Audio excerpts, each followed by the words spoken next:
বিকাশ ভবনের সামনে নিজেদের ন্যায্য দাবিতে বা চাকরি পেতে শিক্ষকরা বসেছিলেন। কার্যত আজ হাইকোর্টের থেকে নির্দেশ দেওয়া হয় বিকাশ ভবন চত্বর ছেড়ে বিকাশ ভবন লাগোয়া যে সেন্ট্রাল পার্ক আছে সেই চত্বরে তাদের বসতে হবে বা অনশন করতে হবে। এই মুহূর্তে আমাদের সঙ্গে এখন শিক্ষক হাবিবুল। হাইকোর্ট থেকে আজকে রায় দেওয়া হয়েছে যে আপনাদের বিকাশ ভবন চত্বর ছেড়ে বিকাশ ভবন লাগোয়া যে সেন্ট্রাল পার্ক আছে সেই স্থানে গিয়ে অনশন করতে। কিভাবে দেখছেন বিষয়টা?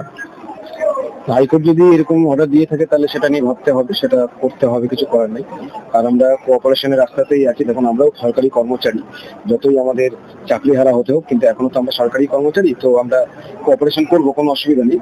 এবং ওখান থেকে এটাও অর্ডার দেওয়া আছে যে প্রশাসনকে সমস্ত রকম হেল্প করতে বলা হয়েছে, মানে বাচ্চা থেকে শুরু করে। তো আমরা আশা করবো সেটা আমরা পাবো, সেই কোঅপারেশনটা আমরাও পাবো, এটা আশা করা যায়। 15 তারিখে যে ঘটনা ঘটে তার পরবর্তীকালে কোর্ট থেকে যে রায় দেয় যে প্রশাসনের তরফ থেকে সাহায্য, কতটা আশাবাদী যে সাহায্যের ব্যাপারটাই? দেখুন, বিষয় হচ্ছে যে কোনো ক্ষেত্রে আমরা কোঅপারেশন পেয়েওছি, কোনো ক্ষেত্রে পাইওনি। তো যেহেতু এখানে কোর্ট ইনভলভ আছে, আশা করছি পাবো, মানে ভয় হোক ভক্তিতে হোক আমরা পাবো। এবং দ্বিতীয়ত হচ্ছে আমরা তো এখানে কোনো রকম দাঙ্গা হাঙ্গামা করতে আসি, একটা ধর্ণা করতে এসেছি, আশা করছি যে পাবো। না পেলে আমাদের নিজেকে ব্যবস্থা করতে হবে, এটাই আর কি। এই প্রশাসনের তরফ থেকেই কিন্তু আপনাদের তরফে বিভিন্নভাবে অভিযোগ করা হচ্ছে বা মৃদু বল প্রয়োগের একটা অভিযোগ করা হচ্ছে, কি বলবেন সেই বিষয়ে? মানে আমরা মৃদু বল প্রয়োগ করেছি, আপনাদের উপর যে মৃদু বল প্রয়োগ করা হয়েছে, পাশাপাশি আপনাদের উপরে আপনারাই মার খেলেন 15 তারিখে, সেখানে আপনাদের উপরে কেস দেওয়া হচ্ছে, কি বলবেন সেই? যে মৃদু বল প্রয়োগ হয়নি, সেদিন ভালোই মারা হয়েছে, রজতের মাথা ফেটেছিল। যাই হোক, সিচুয়েশন সেরকম হয়েছিল হয়তো, তো অনেক হসপিটালাইজ হতে হয়েছিল, সেটা কাম্য ছিল না। আমরা এটা আশা করিনি যে এরকম কিছু একটা দাঁড়াবে। আর ওনারা যে অভিযোগটা তুলছিলেন যে আমাদের তরফ থেকে কিছু হয়েছে, তো যোগ্য শিক্ষক শিক্ষিকা অধিকার মঞ্চের তরফ থেকে কেউ এই ধরনের কাজ করবে না বলে আমি বিশ্বাস করি। কারণ আমরা বরাবরই খুব কন্ট্রোলড হয়েছে, খুব সহনশীলতার সঙ্গে আন্দোলনগুলো করে এসেছি, খুব শান্তিপূর্ণভাবে করে এসেছি। তো আমাদের বেশ কিছু জনের উপর কেসও দেওয়া হয়েছে, কয়েকজনকে শোকজও করা হয়েছিল।